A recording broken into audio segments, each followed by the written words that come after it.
네, 문재인 대통령 올해 신년사에서 포용, 혁신, 공정 분야에서 국민들이 확실한 변화를 체감할 수 있도록 하겠다. 이런 뜻을 밝혔죠. 그 확실한 변화란 과연 뭘까요? 또 구체적으로 어떻게 이뤄낼 수 있을까요? 직접 좀 들어보려고요. 오늘 특별한 손님을 초대했어요. 시사잡기 신년 특집 초대석 노영민 대통령 비서실장을 초대했습니다. 어서 오세요. 네, 안녕하십니까. 네. 작년 1월 9일 날 비서실장 되셨죠? 네. 지금 1년 하고 딱 한 일주일? 네, 그렇습니다. 그죠? 예. 그 사이에 방송국은 지금 처음 오신다면서요? 네, 예, 그렇습니다. 감사합니다. 이렇게 나와주셔서. 그 1년이 벌써 1년이에요? 이제 1년이에요? 아, 정말 어떻게 지나갔는지도 모르겠습니다. 그래요? 예. 기억에 남는 장면이 있나요? 지난 1년 동안에. 네. 좋았던 거, 나빴던 거? 일단 작년 6월 30일 그 판문점에서 판문점? 있었던 남북미 정상들의 예. 회동이 기억에 남습니다. 정말 역사적인 장면이라고 생각하는데요. 예. 그때가 이제 2월 달에 북미 간의 하노이 정상회담이 결렬된 이후에 그렇죠. 사실상 최악의 국면으로 이렇게 전환될 수도 있었던 이제 그런 시기였었습니다. 예. 네, 그런데 남북미 정상회담이 정말 정상 간의 회동이 극적으로 성사됨으로써 대화의 모멘텀이 유지되는 예. 이제 그러한 계기가 되었다고 저는 생각하고 있습니다. 그 도쿄에서부터 트럼프 대통령이 트위터에 이렇게 척하고 몇 시간 만에 이렇게 막 만나고 막 이런 일종의 드라마였었단 말이에요. 네, 그렇습니다. 혹시 사전에 다 각본이 있었던 거 아니에요? 각본은 아니었는데 네, 사전에 접촉은? 상당히 좀 준비는 있었습니다. 남북 간에 네. 한미 간에 좀 한미 간에 조율된. 네. 네. 한미 간에 네. 남북 간에는 사전 조율은 없었고요. 남북 간에는 이제 그것을 이제 그 회동을 하기로 결정한 이후에 모든 한미 간 합의가 이루어진 후에 시나리오가 남북 간에도 있었습니다. 그래요. 네. 지금 이제 대답을 좀 약간씩 주저하시는 거 보니까 뭐가 좀 많이 있었던 것 같아요. 아니 그렇지 않습니다. 2019년 제일 아마 좋았던 장면인 것 같고 그게 그렇죠? 네. 가장 가슴 아픈 장면을 하나 떠올리신다면 뭐가 있을까요? 역시 국회에서 좀 개혁 입법이 제대로 진행되지 못했을 때 좀 답답했었습니다. 네. 패스트트랙 올라가는 과정에서도 막 몸싸움도 심하고 이런 모습들. 네. 그죠? 특히 법안 접수 과정에서 있었던 이제 그 일이 사실은 국회 선진화법을 그때 제가 만들었었거든요. 그런 사람으로서 그런 일이 벌어질 거라고는 정말 생각 못했었습니다. 네. 빠루도 등장하고 막 그랬던 그날. 그거는 국회 직원들이 어쨌든 그날 좀 충격적이었다. 네. 연말에 이제 통과가 됐잖아요. 두 네. 법 다 일단 감회가 어떠세요? 정말 기뻤습니다. 솔직한 심정으로 어떻게 보면은 우리 사회의 권력기관 개혁의 핵심 부분이었고 공정의 가치를 또 실현하는 그 핵심 부분이었는데 법 제도적으로 그 일정 부분 완결했다라는 것 아마 문재인 정부의 가장 큰 성과 중에 하나일 것이라고 저는 생각하고 있습니다. 네. 7월 달 이제 발족까지 또 후속 준비를 착착 해 나가야 되겠죠? 네, 그렇습니다. 할 일이 너무 많습니다. 그렇죠. 예, 사실은 경찰청법에 대해서 통합경찰청법이든 이런 제정을 하든지 일단 행정과 자치경찰 이거 사법 이 부분을 또 분리해놔야 되고 국가수사본부라든지 이런 걸 또 설립해야 되는 것 경찰 쪽의 제도 개혁 쪽이 많이 남아 있습니다. 그렇죠. 그것이 시급합니다. 그거는 아까 제가 일부에서도 홍익표 의원과 인터뷰를 했습니다마는 국회에서 법 개정을 해줘야 할 사안들이 꽤 많은데 예, 법 개정할 그죠. 것도 있고 제정할 것도 있고 그러니까요. 그렇습니다. 그리고 이번에 검경 수사권 조정과 관련된 법의 개정에 따른 시행령 정비, 그다음에 이제 공수처에 대한 예. 그 설립 그 준비, 예. 모든 것들이 그 아주 지금 할 일이 산적해 많아요. 있습니다. 그러니까요. 네. 경찰청 개혁, 경찰 개혁도 이제 남은 과제다. 한마디로 이제 그 말씀 앞에 강조해 주신 거네요. 네. 그러는 와중에 이른바 조국 사태라는 걸 몇 달 우리가 거쳤습니다. 그랬죠. 네. 그때 정말 좀 마음이 복잡하시지 않았어요? 어떠셨어요? 정말 힘든 시간이었습니다. 네. 장관 인사청문하고 뭐 이러는 과정에서 이미 검찰의 압수수색 등등 있었고 국론이 쫙 갈라져 있는 그런 상황이었잖아요. 네. 근데 정말 임명을 하느냐 마느냐 굉장히 중요한 시점에 노영민 실장께서는 어떤 의견을 내셨습니까? 그 인사에 대한 것은 비밀입니다. 비밀이에요. 네. 말씀 못 하세요? 네. 다만 뭐 저는 네. 제 의견을 그리고 주변의 많은 의견을 수렴해서 대통령님께 가감 없이 다 전달해 드렸었습니다. 근데 그게 어느 쪽인지는 말할 수 없다. 뭐 아무튼 그 찬성하시는 분도 있었고 또 우려를 했던 분도 계셨고 또 네. 다 그 이유가 있고 나름대로의 예. 이제 이런 부분에 대해서 종합적으로 다 보고를 드렸고 알겠습니다. 또 거기에 또 저는 또 제 의견을 또 말씀을 드렸고 첨부해서. 네. 근데 그 의견은 밝힐 수 없고. 예, 그건 뭐 나중에 밝히겠습니다. 아무튼 결심은 대통령이 하신 거고. 그렇죠? 네. 그리고 몇 달 경과한 후 결국은 스스로 물러나는 식으로 정리를 하지 않았습니까? 그리고 이제 추미애 장관 체제로까지 왔어요. 물론 지나고 나서 결과론적인 평가입니다만 잘된 임명이었습니까? 잘못된 임명이었습니까? 글쎄요, 결과적으로 보면은 좀 아쉬움이 있습니다.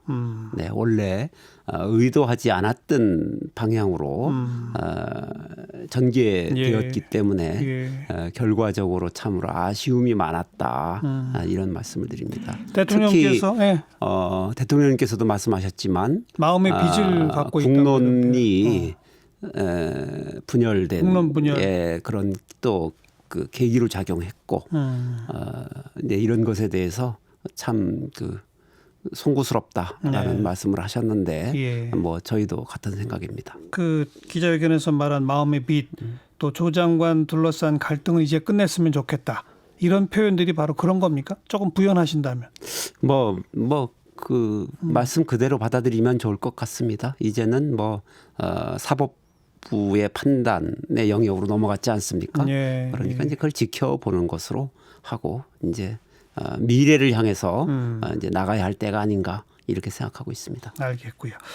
추미애 장관 오고 지금 이제 검찰 인사, 그다음에 검찰의 부서 개편 둘러싸고 또 검경수사권 조정법 통과된 후 검찰 내부에서 다양한 목소리들이 막 쏟아져 나온다. 일부는 사표도 냈다. 뭐 이런 쭉 나오잖아요. 지금 이 일련의 진행 과정을 어떻게 보고 계십니까? 글쎄요. 저희가 알고 있기로는 검찰이 이번에 그 뭐 이런 일련의 과정 속에서 그렇게 크게 어떤 반발을 한다거나 근데 그런 것은 아니라고 알고 있습니다. 몇몇 부분적인 반발이다. 그 사실은 검찰 내부에 인트라넷이 있지 않습니까?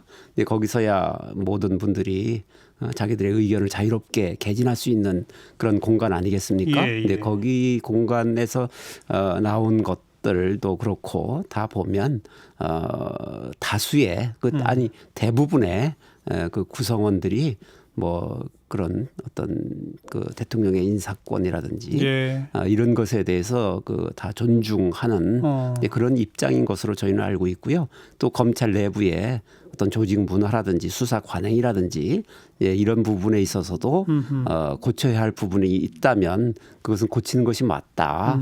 이런 것이 다수의 의견인 것으로 저희는 그렇게 알고 있습니다. 네.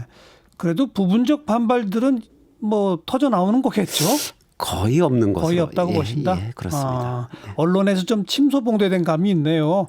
몇몇 사표 내신 분들의 어떤 글이나 이런 것들이. 사표 내신 분들도 사실은 이번 사태로 인해서 사표 내신 분은 거의 없는 것으로 그렇게 알고 있습니다. 아니 왜 그 검경 수사권 조정 법안 통과에 반발하면서 김웅 부장검사 같은 경우 사표 내면서 글을 쓰고 이게 이제 화제가 됐지 않습니까? 네, 그렇습니다만 아무튼 그분의 경우는 뭐 그런 건지 잘 모르겠습니다만 다른 분들은 그런 분이 없는 것으로 저희는 알고 있습니다. 크게 동요가 없다. 네.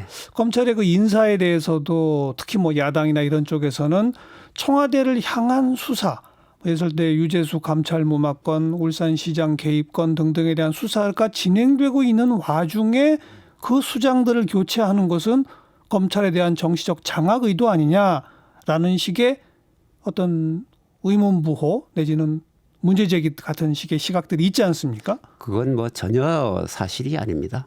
검찰은 뭐 언제나 수사하는 거죠. 그러면 뭐 수사하는 동안에는 영원히 그 교체를 못 한다는 이제 그런 게 될 테니까요. 예. 수사는 검찰이 하는 것이지 어느 특정 개인이 하는 것이 아닙니다. 예, 그건 뭐 누가 그 자리에 가든 그 연속선상을 가지고 하는 것이기 때문에 예. 예, 그거는 뭐 그렇게 보지 않습니다. 그리고 아까 표현하신 이른바 조국 사태 거치면서 국론이 분열되고 뭐 이런 부분에 대한 안타까운 말씀하셨잖아요. 이번에 대통령께서도 이번 뭐 극단주의 배격하고 보수 진보가 더 이해하고 손잡을 수 있어야 한다. 저부터 노력하겠다. 이런 표현을 하셨단 말이에요. 그게 구체적으로 어떤 노력으로 앞으로 가시화될까요? 일단은 뭐 협치의 예. 노력을 더 강화할 것이고 다양한 분야의 그 분들과의 소통을 강화하는 쪽으로 나타나지 않을까 그렇게 생각하고 있습니다. 특히 저희들이 뭐 협치 부분에 있어서는 사실 공을 많이 들인 부분입니다. 우리가 대외적으로 그걸 밝히지는 않았습니다만 야당의 상징적인 분들 많은 분들에게 협치를 위한 제안을 네. 했었습니다. 네. 근데 이제 우리의 정치 문화가 이제 그런 것을 선뜻 받아들일 수 없는 이제 그런 문화 풍토이다 보니까 현실화되지 않았을 뿐입니다. 네. 앞으로도 계속 노력할 생각입니다. 얼마 전에 한번 그 보도가 됐어요. 3번에 걸쳐서 야당 인사에게 내각 참여를 요청했다는 식으로 보도가 됐는데 맞습니까? 뭐 더 많은 분이었을 겁니다. 네. 3번 이상. 네. 근데 번번이 안 됐나 보죠, 결과적으로. 네, 결과적으로는 성사되지 못했습니다. 그게 그냥 그 개인에게 장관으로 좀 와달라 그거였기 때문에 안 된 거 아닐까요? 뭔가 당대당의 논의나 이런 것들이 필요했던 거 아닐까요? 그 당대당 논의라는 것은 이제 그 뭐 소연정이든 대연정이든 이제 그건 복잡해지는 구도죠. 그래서 저희들은 그분이 당적을 그 뭐 유지하는 상태로. 예, 그리고 국정 전반에 대한 어떤 철학에 대해서 동의하는 것은 그 아니더라도 해당 부처에 대한 전문성과 네. 나름대로의 그 소신, 예. 그 뭐 방향이 있다면 가능하다라고 저희는 판단했었습니다. 이제 그렇기 때문에 제안을 했던 것이에요. 예. 결국은 안 됐다. 네. 다들 고사하면서 왜 그러던가요? 뭐라고 하면서 고사하던가요? 네, 뭐 다양한 이유가 있었습니다만 큰 틀에서 본다면 우리의 정치 문화가 아직까지 거기까지는 가지 못한 것 같습니다. 네. 그러면 총선 지나고 21대 국회에서도 그런 노력을 하시겠다고. 네. 근데 정치 문화가 그렇게 바뀔까요? 이번 총선을 통해서 어느 정도 좀 변화가 있기를 기대하고 있습니다. 어떤 변화를 기대하십니까? 정치 문화가 좀 변화될 수 있는 그런 그 계기로 이번 총선이 작용하기를 저희는 희망하고 있습니다. 어떤 문화에서 어떤 문화로요? 좀 어떤 극단적인 대립 갈등이 아니고 어떤 지금 여야가 됐든 보수 진보가 됐든 예. 서로가 대화하고 소통하고 타협할 수 있는 또 그런 쪽에 역할을 했던 분들이 좀 국민들로부터 사랑받는 당선되는 그런 좀 총선이 되기를 저희는 기대하고 있습니다. 이번 총선에 청와대 출신 인사가 뭐 70명이다 이 소리가 막 나오는데 어떻게 보세요? 예, 출마는 어떤 개인의 정치적 선택의 문제다 이게 생각을 하고요. 청와대 뭐 있었던 분들에 대해서 출마를 권하지도 않았고 막지도 않았습니다. 네. 뭐 대통령께서도 전적으로 개인의 의사를 존중했고요. 그리고 뭐 사실 여당에서도 이미 밝혀왔지만 청와대 출신이라고 해서 특별한 혜택은 없을 것이다. 네, 네. 라는 말씀드리고요. 예. 다만 당으로서는 이제 최고의 국정 운영의 경험을 쌓은 사람들이 그 경험을 활용하기 위해서 그 노력하는 그런 인재들을 어떤 폭넓게 구하는 계기가 되었기 때문에 뭐 도움도 될 수 있다고 생각합니다. 뭐 그렇지만 뭐 공천은 당이 정한 절차에 따라서 이루어질 것이고 절대로 어떤 뭐 특별한 혜택은 없을 거다. 저희는 그렇게 생각하고 있습니다. 혜택은 없다. 예. 불이익도 없다. 뭐 불이익도 뭐 혜택이든 불이익이든 예. 뭐 있어서는 안 될 것이다라고 생각을 하고요. 다만 뭐 청와대는 그 부분에 있어서 그 전적으로 당이 결정할 문제다 이렇게 생각하고 있습니다. 뭐 제가 이건 여쭤보면서도 모범 답안이 다 준비돼 계시리라 생각을 했습니다. 경제 분야로 좀 가서 지금 뭐 우리 성장률이 상당히 안 좋습니다만 앞으로 조금씩이라도 끌어올려야 되지 않겠습니까? 그런데 2017년 5월에 대선이 있고 2018년, 2019년 2년 동안의 경제적 키워드는 소득주도 성장, 최저임금, 뭐 주 52시간 이렇게 몇 가지 화두가 된 용어들이 있었단 말이죠. 네. 2020년 청와대가 제시하고자 하는 한국 경제 어떤 화두가 되는 용어라면 뭐가 될까요? 확실한 변화, 국민이 체감하는 변화가 되지 않을까 그렇게 생각하고 있습니다. 너무 좀 추상적인데요.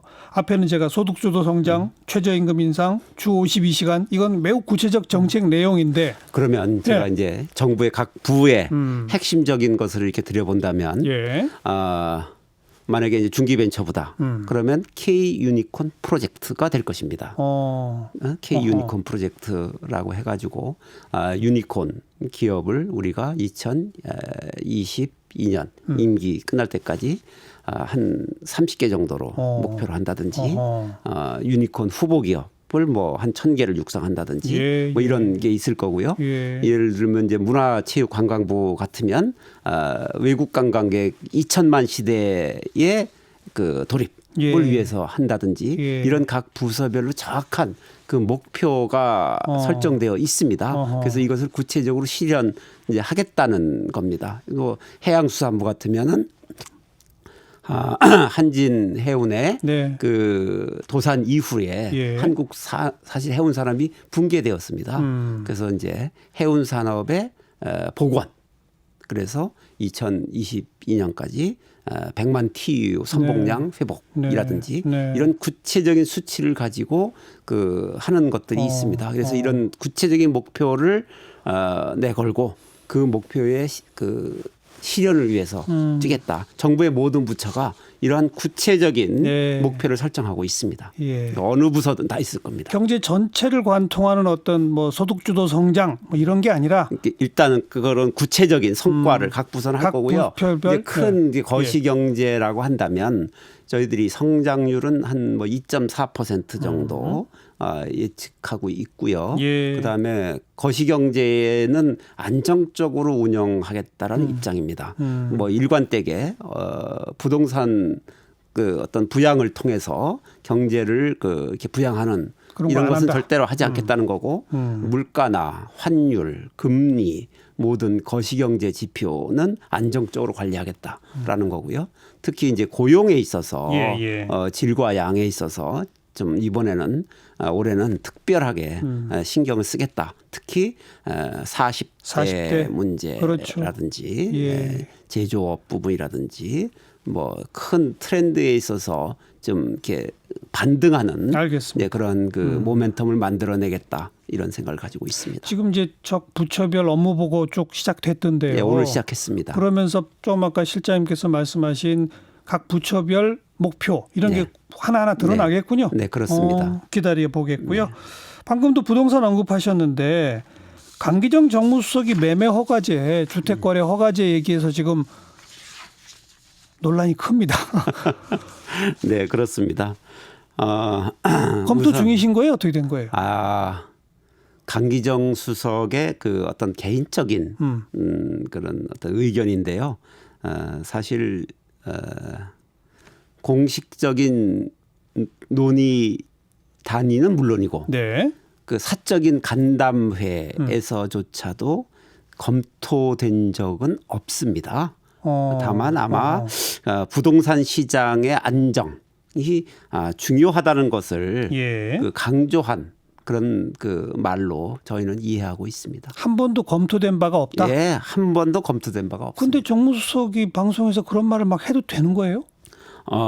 물론 뭐 그 저희가 보기에는 그냥 그 부동산 시장의 안정이라는 거에서 또 탁 이렇게 필이 꽂혀서 아마 그것을 강조하다가 나온 말로 저희는 이해하고 있습니다. 실장께서 좀 질책하셔야 되는 사안 아니에요, 이 정도면? 뭐 오늘 아침에 이렇게 만났었습니다. 그래서 만나서 사고 쳤네 그렇게 얘기했습니다. 본인도 그걸 알던가요? 사고 쳤다는 거? 본인은 이 부동산 시장 안정의 중요성을 얘기하다가 그렇게 말이 나왔다 이렇게 얘기했습니다. 이런 건 아무튼 굉장히 혼선을 빚을 수 있기 때문에 좀 주의하셔야 될 그런 대목인 것 같아요. 그 청와대 고위공직자들한테도 집 한 채만 남기고 처분해라 이런 권고하셨죠? 네, 그렇습니다. 잘 이행되고 있답니까? 부동산 투기라는 것이 공정 경제의 관점에서 본다면 참 용납하기가 어렵습니다. 예. 그래서 제가 수도권 투기 지역에 2주택 이상을 보유한 경우에는 특별한 사정이 없다면 1주택을 제외하고는 이른 시일 내에 처분할 것을 권고한 것입니다. 네. 그냥 권고만 하신 거예요? 아니면 이행하는지 점검도 하고 계십니까? 많은 분들이 그걸 벌써 한 것 같더라고요. 처분하고 있어요? 예. 그렇게 생각하고 있고요. 이런 것들이 이제 소위 정치권이나 관과 이런 데서 어떤 그 책임 있는 지위에 있는 사람들의 그런 어떤 그 노블리스 오블리주의 일환으로라도 이런 기류가 확산된다면 물론 필요한데 구입하지 말라는 것이 아니라 그 부동산을 통해서 어떤 그 소득을 올리려고 하는 그런 목적으로 부동산을 취득하는 것 그것은 좀 앞으로는 지양하는 것이 바람직하다 이렇게 보고 있습니다. 자, 이제 주중 대사를 또 지내셨잖아요. 이제 대외 관계, 남북 관계로 좀 넘어가서 시진핑 주석, 리커창 총리 방한은 확정된 겁니까? 올해? 일단 확정이라는 것은 양국의 그 대변인이 공식적으로 발표하는 것이 확정입니다. 물론이죠. 근데 이제 각국마다 약간 그 차이가 있습니다만 중국의 경우는 그런 정상들의 어떤 방문이라든지 이런 일정 이런 것을 임박해서 발표하는 그런 경향이 있습니다. 그렇기 때문에 현재 시진핑 주석의 방한은 예정되어 있습니다. 상반기에. 상반기 중? 상반기 중에 예정되어 있고 구체적 일정을 현재 협의하고 있습니다. 아마 멀지 않은 시간에 발표할 수 있을 것이다 이렇게 생각을 하고요. 또 리커창 총리는 올해가 한중일 정상회의에 중국 측 참석자는 항상 리커창 총리입니다. 올해는 우리나라가 그것을 주최하는 그 나라입니다. 이제 작년에는 12월 23, 4일 날 그 중국에서 열렸지 않습니까? 그래서 올해도 아마 하반기가 될 거로 예상합니다. 그래서 리커창 총리의 방한이 이루어질 거라고 보고 있고요. 사실은 중국의 국가서열 1위가 한 해에 같은 국가를 방문한 사례는 지금까지 러시아 이후에는 없었다고 합니다. 그래요? 러시아 이후에는 올해 이루어진다 우리나라가 최초라고 합니다. 알겠습니다. 특히나 그 사드 배치 이후에 중국의 어떤 각종 일종의 규제, 형식을 띈 보복 아니었겠습니까? 그건 이제 없어졌다고 봐야 됩니까? 완전히 없어진다고 봐야 합니까? 사드로 인한 규제는 사실상 원상 회복이 대부분 되었다라고 저희는 보고요. 다만 사드와 무관한 비관세 장벽이 남아 있는 게 아닌가 이렇게 보고 있습니다. 네. 예, 사드를 계기로 그 취해졌던 예. 그런 조치들이 아직까지 일부 네. 남아 있다고 이렇게 저희는 보고 있고요. 이제 그 부분까지도 아마 그 시진핑 주석의 국빈 방한을 계기로 대부분 원상 회복되지 않을까 이렇게 생각을 하고 있습니다. 네. 이미 그 중국 선양의 건강 그 식품 보조기구 회사의 임직원 5천 명이 왔잖아요. 지난번에 예. 그 최대 규모의 그러니까요. 어떤 방한 그 관광을 왔고요. 또 최근에도 그 중국의 예. 그 학생들 예. 그 수학여행 학생들이 3,500명이 또 맞아요. 그 입국하고 있지 않았습니까? 네, 이런 걸 보면 상당 부분 좀 긍정적 시그널이다 네. 이렇게 보고 있습니다. 알겠고요. 연초부터 문 대통령 신년사부터 시작해서 남북 관계에서 우리가 뭔가 좀 이 운신의 폭을 넓히겠다. 그리고 북미 관계가 잘 되면 좋지만 그게 잘 안 될 때는 남북 관계가 이걸 새롭게 또 돌파하고 끌어가야 된다. 뭐 이런 발언들이 쭉 있었고 강경화 장관도 미국 가서 이제 그런 발언을 좀 하고 있고요. 한마디로 지금 한미 간에는 남북 관계가 북미 관계를 좀 끌어갈 수 있을 정도로 예를 들자면 유엔 제재의 몇 군데는 좀 부분 완화하는 등등까지도 협의하고 있는 겁니까? 한미 간에? 항상 하고 있습니다. 예. 네, 그 사실은 남북 관계와 북미 관계는 그 상호 영향을 그 미치고 연계되어 있다고 봐야 합니다. 예. 그래서 남북 관계의 개선이 북미 대화에 도움이 될 것이다라고 저희는 생각하고 있고요. 뭐 저희는 그런 그 유엔의 대북 제재 예. 그리고 미국의 어떤 그 단독 제재 이 모든 부분에 있어서 미국과 아주 긴밀하게 예. 협의를 하고 있습니다. 예. 상당 부분 뭐 제재 면제 받은 것도 있고요. 그 제재 또 면제에 또 사유가 있습니다. 이제 그 사유에 해당하는 것에 대해서는 올해 우리가 적극적으로 그런 제재 면제에 대한 그 협상을 네. 할 생각입니다. 네. 남북 관계를 좀 그 더 진전시키자라고 하는데 미국도 지금 동의하는 거죠? 전적으로. 그렇습니다. 그렇죠. 네. 예.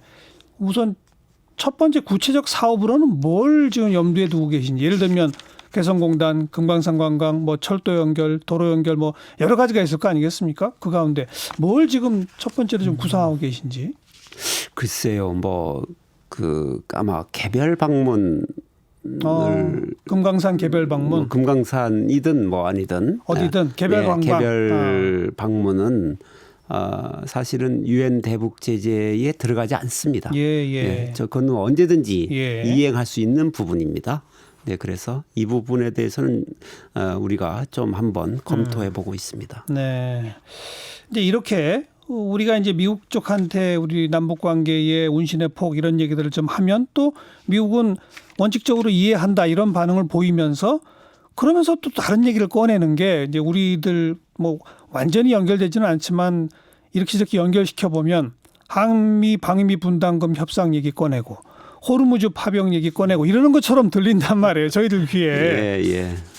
어때요? 한미 방위비 분담금 협상은 좀 잘 가고 있는 겁니까? 네, 현재 진행되고 있는 그 협상의 세부적 사항은 공개할 수 없습니다만은 여러 가지 사안들에 대해서 상당한 의견 접근이 이루어졌다라고 알고 있습니다. 우리 정부는 합리적 수준의 공정한 부담 그리고 미군의 안정적 주둔에 대한 실질적인 기여 예. 그리고 SMA 기본 틀 유지라는 이 세 가지 원칙 하에 협상에 임하고 있고요. 예. 또 한미 양측이 현재 주한미군의 안정적 주둔이 양국의 공통 이익이라는 그런 확고한 공감대 하에서 서로 간에 합의할 수 있는 창의적 대안을 만들려고 서로 노력하고 있습니다. 네. 아마 조만간 한미 양국의 서로가 그 좀 수용할 수 있는 수준 윈윈할 수 있는 예. 결과가 도출될 것이라고 저희는 기대하고 있습니다. 그 호르무즈 해협 파병 이게 지금 참 민감합니다. 예. 사실은 예. 관심도 많고요. 그런데 소위 그 IMSC라고 해가지고 그 호르무즈 해협에 대한 국제 해양 안보 구상입니다. 네. 그 일원으로 우리가 참여하는 형태의 파병에 대해서는 결정된 바가 없습니다. 다만 최근 중동 지역의 정세와 관련해서 우리 국민과 기업의 생명과 재산을 보호하고 우리 선박의 안전한 자유항행을 확보하기 위한 방안을 검토하고 있습니다. 네. 그 검토도 아직 결론은 안 났고요. 뭐 내부적으로는 상당 부분 진척이 돼 있습니다. 그렇다면 그냥 제가 너무 앞서서 해석하는지 모르겠습니다만 호르무즈 해협을 항행하는 우리 선박들의 안전을 위하여 우리 군이 호르무즈 해협에 간다는 겁니까? 뭐 여러 가지 방법이 있을 수 있습니다. 사실 호르무즈 해협은 우리나라에 도입되는 원유의 70%가 맞습니다. 지나는 그런 해협입니다. 그렇기 때문에 정말 중요한 해협이고요. 또 이라크나 이란이나 우리의 교민과 기업들이 상당히 진출해 있는 그런 나라입니다. 그렇기 때문에 우리 교민과 기업의 어떤 보호 그리고 호르무즈 해협에 대한 그 안전한 그 항행을 어떤 확보하기 위한 노력은 할 수밖에 없습니다. 그런데 그렇게 했다가 아까 말씀하신 미국 주도의 그 구상의 일원으로 가는 건 아니라고 하셨습니다만 이란이나 그쪽에서 볼 때는 또 그렇게 해석할 수 있을 거 아니에요? 아닙니다. 사전에 뭐 다 그런 것에 대해서는 양자 관계 속에서 아마 사전 설명이 다 있을 겁니다. 한이란 관계는 악영향을 미치지 않을 것이다? 네, 저희는 뭐 그렇게 기대하고 있습니다. 알겠습니다. 그 냅친 김에 남북 관계 부분에서 작년부터 북한은 계속 우리 정부에 대해서 참 나쁜 표현만 계속 쓰고 있잖아요. 좋은 말은 거의 안 하고 좀 야속하죠, 솔직히. 네, 그렇습니다. 그런데 우리 입장에서는 남북 관계 개선 의지를 지속적으로 일관되게 표명하는 것이 중요하다. 이렇게 생각을 하고요. 북한이 이것에 대해서 어떤 표현으로 어떻게 대응하든 간에 그것에 너무 그렇게 일희일비하지 않으려고 합니다. 네. 북한도 현재 진행되고 있는 협상의 틀은 깨지 않고 유지하려는 이제 그런 입장으로 알고 있고요. 그렇기 때문에 길게 보고 그 일관성을 가지고 원칙을 지켜나가는 것이 중요하다. 이렇게 생각하고 있습니다. 남북 간의 물밑 교섭은 좀 이루어지고 있습니까 지금? 현재 뭐 과거와 같지는 못한 수준입니다. 역시 이제 북미 관계가 교착 상태에 들어가면서 남북 관계 역시 그 영향을 벗어나지는 못합니다.